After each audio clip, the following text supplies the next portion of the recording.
Bonjour à tous, et nous voilà en direct pour la lecture du chapitre 8 de La Pierre de Lune. Donc j'espère que vous avez vu toutes les petites ressources qu'on a mises sur la page, ça peut vous aider peut-être un petit peu à mieux comprendre l'histoire parce qu'au fur et à mesure des chapitres, il y a de plus en plus d'informations et de plus en plus de nouveaux personnages et c'est pas fini, il y en aura d'autres par la suite. Donc voilà, n'hésitez pas à... N'hésitez pas voilà, à bien regarder les ressources qu'on a mises et puis si vous avez des questions, n'hésitez pas à nous demander, voilà. Donc, hier, Léa nous a lu le chapitre 7. Donc, Franklin Blake est bien arrivé chez sa tante. Ils ont déposé donc ils ont décidé avec Bettrej de déposer la pierre de lune à la banque et d'attendre, de laisser passer le mois qui manque, le mois qui les sépare de l'anniversaire de Miss Rachel, pour se donner le temps d'y réfléchir et voir tout simplement ce qui se passe. En attendant, la pierre de lune est en sécurité. Franklin Blake n'a eu aucun problème en allant la mettre à la banque, il n'a pas été suivi, il n'a rien remarqué de particulier. Donc tout s'est bien passé, la pierre de lune est en sécurité à la banque, lui il est revenu chez sa tante, ils ont passé tous une excellente soirée, ils ont dîné, voilà, Franklin Blake a l'air de bien apprécier sa cousine, qu'il a qualifiée de plus jolie fille de l'Angleterre. Donc voilà, tout a l'air d'aller pour le mieux dans le meilleur des mondes. Si ce n'est que Gabriel Bettrej, juste avant, enfin juste à la fin du repas, il a surpris quelqu'un en train de rôder dans le jardin près de la maison, et en trouvant sur le sol la petite bouteille d'encre qu'il avait vu les Indiens utiliser, il pense que ce sont effectivement les trois Indiens qui continuent à rôder autour de la maison et probablement à découvrir où se trouve la pierre. Voilà, donc tout n'est pas... enfin, la conspiration a l'air d'être quand même en marche, et Bettrej est un peu inquiet. Je commence tout de suite la lecture du chapitre 8. Chapitre 8. Que je mette la bonne page déjà, voilà. Chapitre 8. Je dois m'arrêter ici pour un moment. En rassemblant mes propres souvenirs, aidé du journal de Pénélope, je vois que nous pouvons passer rapidement sur l'espace de temps compris entre l'arrivée de M. Franklin et le jour de naissance de Miss Rachel. La plupart de ces jours n'ont rien qu'on puisse citer.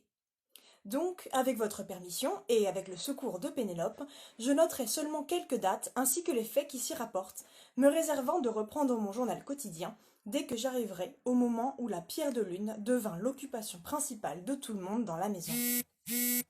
Oh, excusez-moi. Je reprends au lendemain matin, donc le 26, on est en mai, le 26 mai, de ma trouvaille dans l'allée.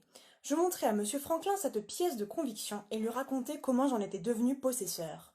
Son opinion fut que non seulement les Indiens poursuivaient la recherche du diamant, mais encore qu'ils avaient la niaiserie de croire à leur jonglerie, entre autres à celle de l'encre versée sur la main de leur jeune acolyte, dans l'espoir qu'ils verraient ainsi les personnes et les objets qui dépassaient la portée de la vision humaine.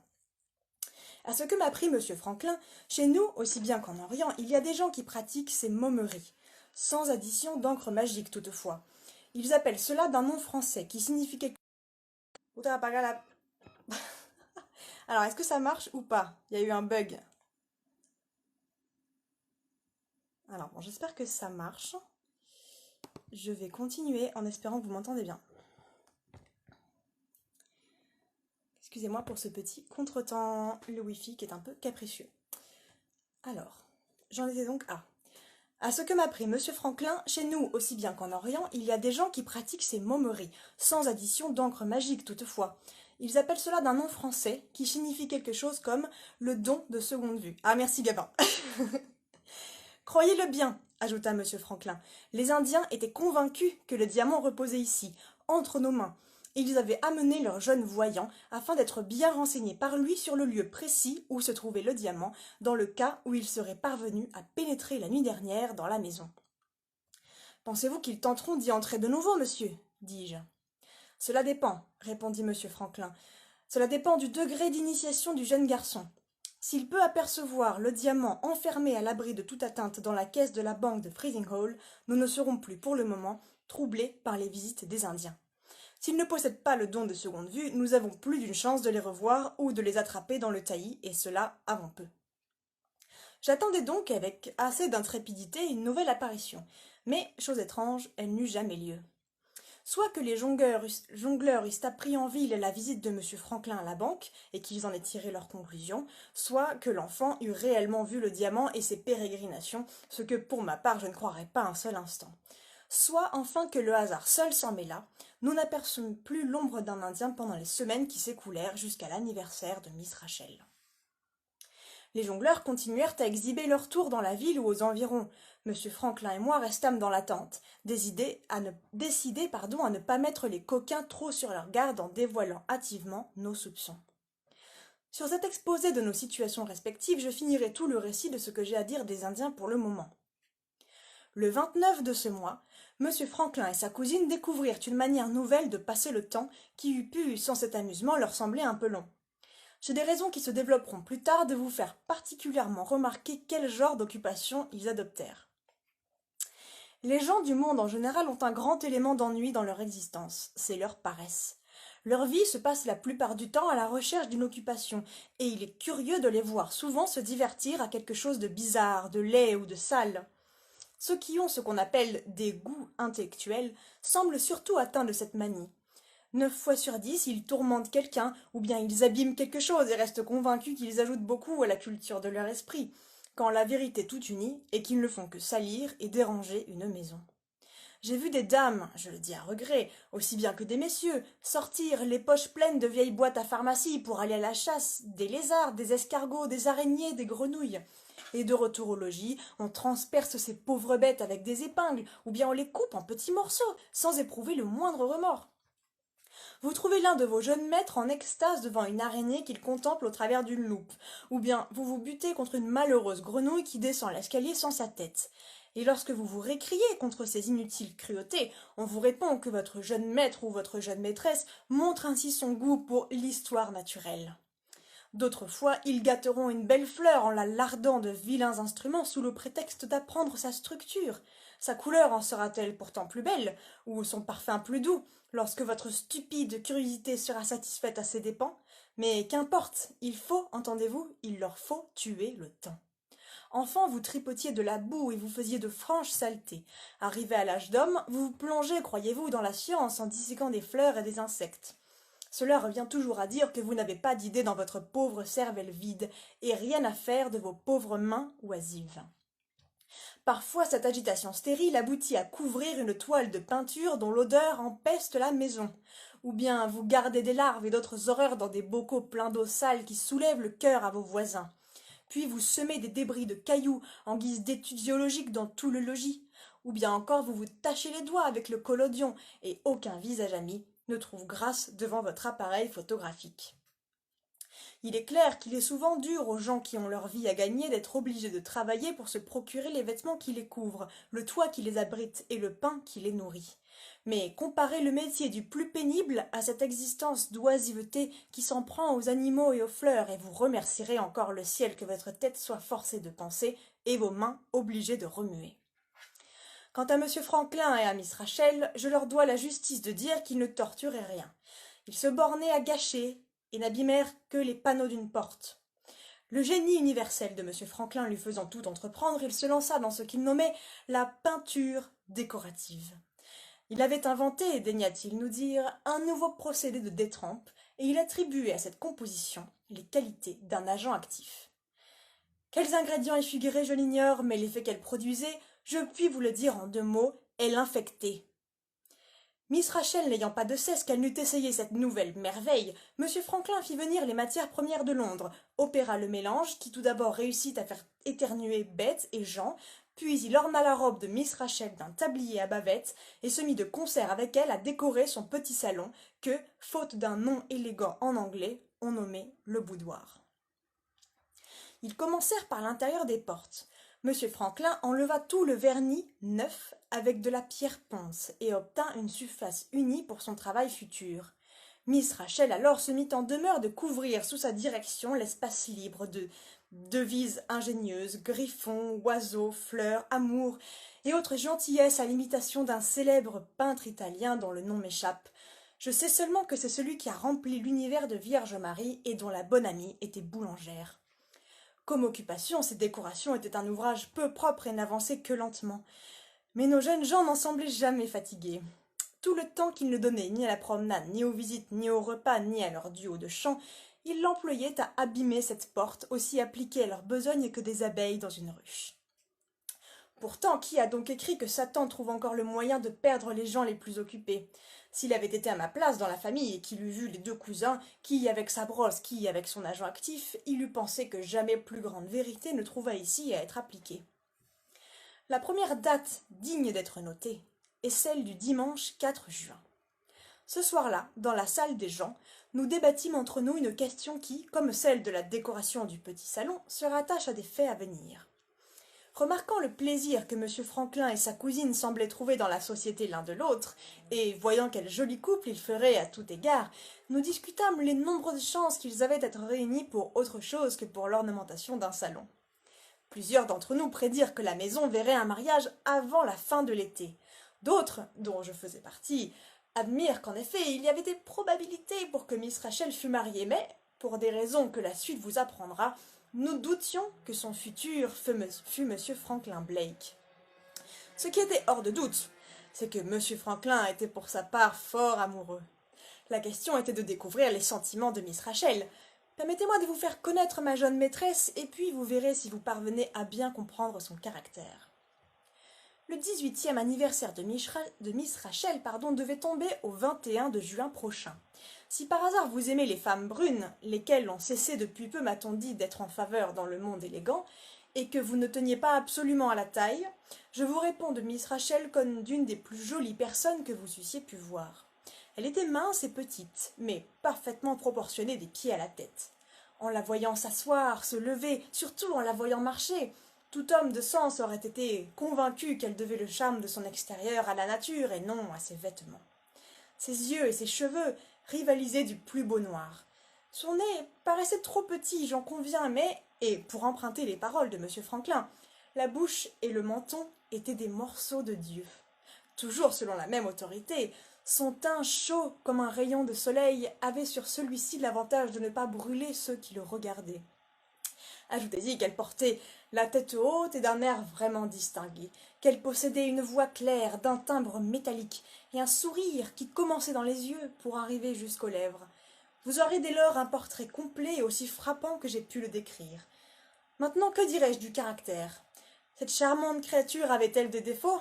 Mon Dieu, oui, elle en avait, juste autant que vous, madame, ni plus ni moins. Pour parler sérieusement, ma chère Miss Rachel avait, au milieu de tant d'attraits et de qualités, un défaut capital que la stricte impartialité m'oblige à reconnaître. Elle différait des autres filles de son âge, et en un point surtout, c'est qu'elle avait des idées à elle et toutes faites, et que si ses opinions allaient à l'encontre des usages reçus, elle se moquait des usages. Pour des bagatelles, ce travers importait peu, mais dans les circonstances graves, milady trouvait, comme moi, que cet esprit de défi allait bien trop loin. Elle jugeait par elle-même, chose bien rare chez des femmes 2 fois plus âgées qu'elle. Jamais elle ne demandait votre avis et ne vous prévenait de ce qu'elle allait décider.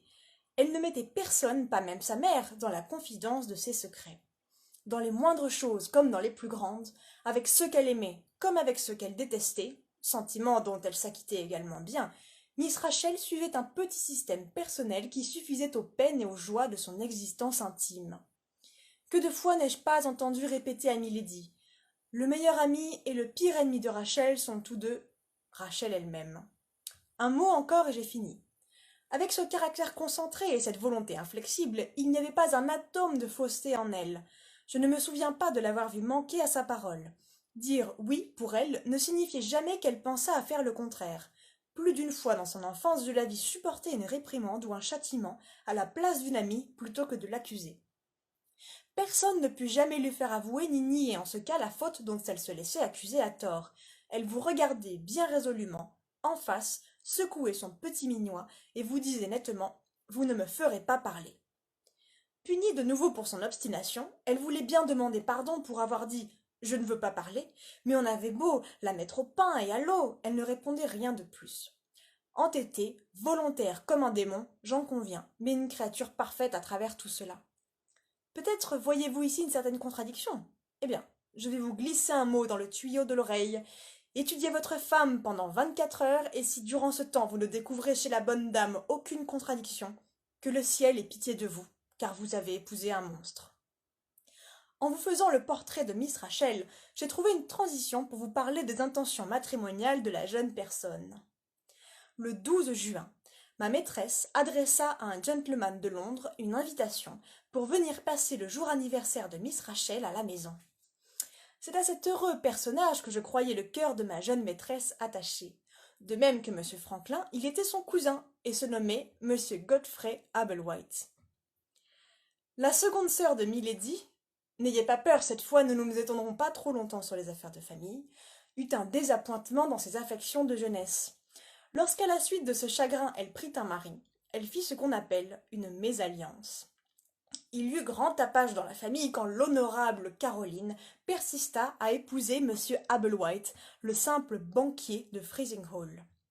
Il était fort riche, respecté et entouré d'une famille bien posée, le tout parlait en sa faveur, mais enfin il s'était permis de s'élever à cette position en partant des rangs inférieurs de la société, et on ne pouvait tolérer cette audace.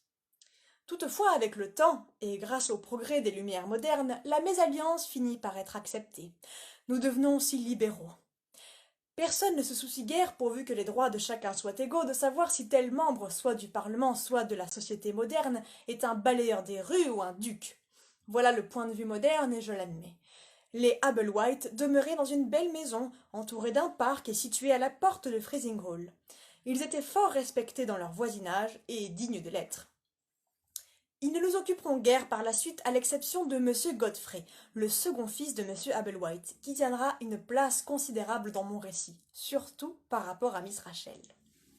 Malgré l'esprit, les talents et toutes les qualités de M. Franklin, je lui trouvai peu de chance de l'emporter sur M. Godfrey dans l'estime de ma jeune maîtresse.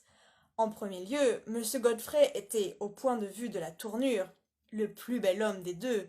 Il mesurait près de 6 pieds de haut, avait de belles couleurs roses et blanches, la figure bien ronde et rasée, et de superbes cheveux blonds flottant négligemment sur son cou. Mais pourquoi continuerai-je cette description de sa personne? Si vous avez jamais souscrit aux œuvres de charité féminine à Londres, vous connaissiez M. Godfrey Ablewhite aussi bien que moi. Sa profession était celle du barreau. Ses goûts le rendaient l'homme des dames, et par choix il vivait en bon samaritain. Il était le bras droit de la philanthropie féminine et la providence des femmes malheureuses. Société maternelle pour les femmes en couche, refuge destiné aux madeleines repentantes, association d'esprits forts instituée pour donner aux faibles femmes les places appartenant aux hommes, sauf à laisser ceux-ci se débrouiller sans appui. Toutes les entreprises philanthropiques l'avaient pour président, pour caissier ou pour directeur. N'importe où se réunissait un comité de dames, on était sûr d'y voir M. Godfrey, adoucissant l'humeur des unes et des autres, dirigeant ces chères créatures à travers les épines de la discussion, avec 1000 formes de politesse. Je soutiens que l'Angleterre ne possédait pas de philanthrope aux petits pieds plus accomplis. Comme orateur dans les meetings de bienfaisance, il n'avait pas son pareil pour vous tirer des larmes et de l'argent. Il était devenu un personnage populaire. La dernière fois que j'allai à Londres, ma maîtresse me régala de 2 divertissements. L'un fut d'aller voir au théâtre une danseuse à la mode, l'autre d'entendre M. Godfrey parlant à Exeter Hall. La femme produisit son effet, accompagnée d'un orchestre. Le gentleman obtint son succès à l'aide d'un mouchoir et d'un verre d'eau. Vous trouviez la même foule aux 2 représentations, l'une des jambes et l'autre de la langue. Malgré tant de succès, M. Godfrey restait l'homme le plus doux, du caractère le plus facile et le plus aisé à satisfaire. Il aimait tout le monde et était aimé de chacun. Quelle chance restait à M. Franklin, quelle chance avait un homme d'une réputation même supérieure contre un personnage aussi accompli. La réponse de M. Godfrey nous parvint le 14. Il acceptait l'invitation, à partir du mercredi jusqu'au vendredi soir, jour où ses devoirs de charité l'obligeraient à rentrer en ville. Il joignait à sa lettre une jolie pièce de verre sur le jour de naissance de Miss Rachel. Celle-ci, à ce que j'appris par Pénélope, se réunit à M. Franklin pour les tourner en ridicule. Et ma fille, toute portée vers M. Franklin, me demanda triomphalement ce que je pensais de cela. « Miss Rachel vous a mise sur une fausse piste, ma chère, lui dis-je, mais mon nez n'est pas si facile à mystifier. Attendez que M. Ablewhite soit ici pour juger la position. » Ma fille répliqua que M. Franklin pourrait bien se déclarer avant que les vers fussent suivis du poète.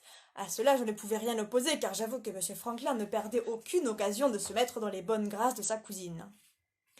J'en donnerai pour preuve que, quoique fumeur invétéré, il renonça au cigare, dès qu'elle eut dit qu'elle détestait l'odeur qui en restait dans les habits.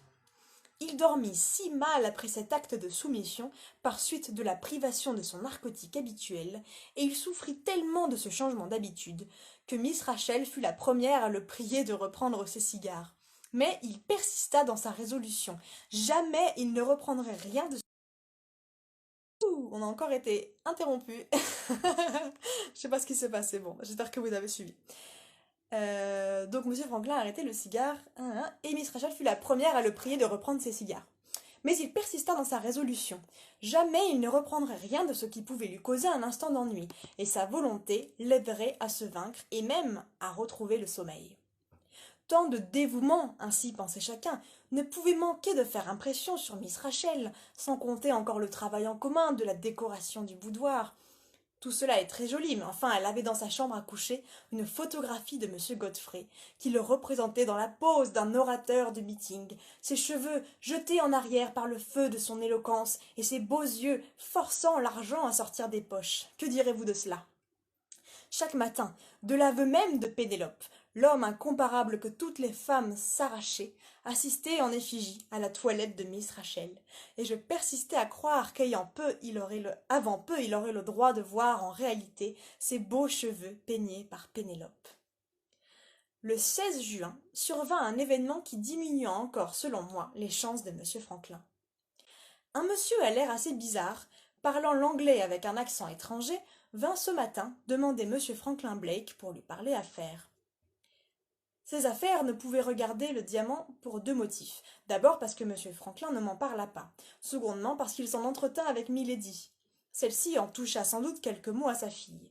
En tout cas, il paraît que Miss Rachel, le soir, au piano, fit de sévères remontrances à M. Franklin sur la compagnie dans laquelle il avait vécu et les principes relâchés qu'il avait puisés à l'étranger. Le lendemain, pour la première fois, on négligea la décoration de la porte. Je soupçonne qu'il s'agissait pour M. Franklin de liquider quelque imprudence commise sur le continent, dette ou affaire de femme, qui était venue le relancer en Angleterre. Tout ceci n'est qu'une supposition, car dans cette occasion, chose étrange, Milady et M. Franklin me laissèrent dans l'ignorance. Le 17, les nuages semblèrent se dissiper. Les deux jeunes gens reprirent la décoration de la porte et parurent bien ensemble comme avant. S'il faut en croire Pénélope, M. Franklin aurait saisi l'occasion de la réconciliation pour faire sa demande, et n'aurait été ni repoussé ni agréé. Ma fille affirmait que Miss Rachel avait éloigné M. Franklin en affectant de ne pas le croire assez sérieux, et qu'un instant après, elle avait regretté son procédé. Bien que Pénélope, élevée dès son enfance avec sa jeune maîtresse, fût pour cette raison plus familière avec elle que ne le sont d'ordinaire les femmes de chambre, je connaissais trop la réserve de Miss Rachel pour admettre qu'elle s'ouvrit ainsi, et je crois que ma fille prenait ses espérances pour des réalités. Le 19, il survint un autre événement. Le docteur fut appelé pour soigner une personne que vous connaissez. Je veux parler de notre seconde housemaid, Rosanna Sperman. Cette pauvre fille, qui, comme vous le savez, m'avait tant intriguée par sa manière d'être au sable tremblant, me causa encore plus d'un étonnement jusqu'au moment où je vous entretiens ici. L'idée de ma fille, et qu'elle garda strictement pour elle, d'après mes ordres, que Rosanna fût tombée amoureuse de M. Franklin, me paraissait toujours aussi absurde, mais je conviens aussi que ce que nous vîmes tous deux de sa conduite commençait à avoir l'air mystérieux, pour ne pas dire plus. Ainsi, sans faire semblant de rien, et de la manière la plus naturelle du monde, elle se plaçait sans cesse sous les pas de M. Franklin. Il y faisait à peu près autant attention qu'au chat de la maison, et il ne pensait jamais à regarder une figure aussi ordinaire. Pendant ce temps, cette pauvre fille, qui n'avait jamais eu beaucoup d'appétit, le perdit tout à fait, et se mit à dépérir, tandis que le matin, ses yeux indiquaient qu'elle avait passé la nuit à pleurer au lieu de dormir. Un jour, Pénélope fit une déplaisante découverte que nous tînmes secrète. Elle surprit Rosanna devant la table de toilette de M. Franklin, enlevant une rose que Miss Rachel venait de donner à ce dernier pour mettre à sa boutonnière, et y substituant une rose semblable, mais cueillie par elle. Depuis cet incident, elle fut à plusieurs reprises insolente vis-à-vis de moi, lorsque je lui donnai un avis général sur sa conduite, et, chose plus grave encore, elle se montra peu respectueuse dans plusieurs occasions envers Miss Rachel. Milady remarqua ce changement et me demanda ce que j'en pensais. Je cherchai à excuser notre housemaid en attribuant son aigreur à son état maladif. Le résultat fut qu'on demanda le docteur. Il parla de ses nerfs et dit qu'il la croyait peu propre à continuer un service. Milady offrit de l'envoyer dans une des fermes afin de changer d'air. Elle supplia, les larmes aux yeux, qu'on la laissât dans la maison. Et moi, bien mal inspiré, j'engageai Milady à en essayer encore pendant quelque temps. Les événements se chargèrent de prouver que je n'aurais pu donner un plus mauvais conseil, car certes, si j'avais pu prévoir l'avenir, j'aurais mis Rosanna Sperman à la porte de la maison, séance tenante. Le 20, on reçut un mot de M. Godfrey, qui devait passer cette nuit chez son père à Freezing Hall, où il avait à s'entendre avec lui au sujet de quelques affaires. Dans l'après-midi du lendemain, il viendrait à cheval avec ses 2 sœurs et resterait à dîner. Une jolie boîte en porcelaine accompagnait ce billet. C'était un souvenir qu'il priait sa cousine Rachel d'accepter avec son amour et ses meilleurs souhaits. M. Franklin ne lui avait offert qu'un médaillon sans valeur. Malgré tout, et avec l'obstination naturelle aux femmes, Pénélope pariait toujours pour son succès. Dieu soit loué, nous voici à la veille du jour de naissance. Vous conviendrez, j'espère, que je ne vous ai pas trop fait languir cette fois pour y arriver. Prenez courage, je vous promets un nouveau chapitre plein d'intérêt et qui vous fera pénétrer au cœur même de notre histoire. Voilà, ainsi s'achève le chapitre 8. Vous voyez que Gabriel Bettrage vous a donné pas mal d'indications. J'espère qu'il vous a aussi donné envie d'écouter le chapitre suivant que Léa va vous lire demain. On va peut-être avoir le récit de la fameuse soirée d'anniversaire et savoir enfin ce qui s'est passé avec la pierre de lune. Voilà, j'espère que cette lecture vous a plu et je vous dis à bientôt pour, comme d'habitude, le petit quiz, le résumé et demain la lecture avec Léa. Bonne soirée!